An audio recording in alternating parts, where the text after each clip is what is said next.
I contagi crescono e in Veneto è stata ormai polverizzata la soglia delle 12.000 persone attualmente positive al Covid.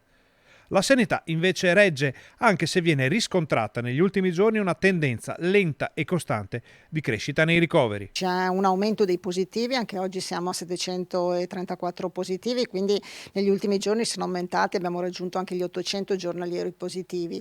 L'altro dato però, che è quello sempre monitorato e attenzionato, è quello degli ospedali. Siamo cresciuti un po' anche negli ospedali, 46 oggi in terapia intensiva e 225, mi sembra 230 in area non critica. Quindi ancora numeri comunque sotto controllo, numeri che comunque ci dicono che il virus sta circolando.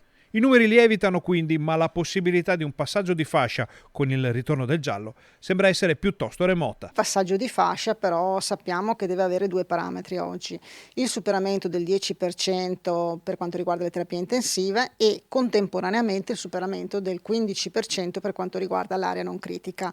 I nostri valori della cabina di regia di venerdì erano 3% e 3%. Sicuramente la settimana che arriva avremo percentuali un po' più alte, però ancora io penso lontane da quel limite. In ogni caso l'appello resta importante. Richiamiamo un po' tutti alla responsabilità, all'attenzione e poi anche alla vaccinazione, perché sappiamo che la vaccinazione è sicuramente quello che ci protegge. L'assessore fa infine chiarezza sulla terza dose. In questo momento la terza dose è diretta a tutti gli over 60, quelli che hanno superato i 60 anni e hanno fatto il vaccino da 6 mesi, quindi devono aver fatto il vaccino, la seconda dose, da 6 mesi.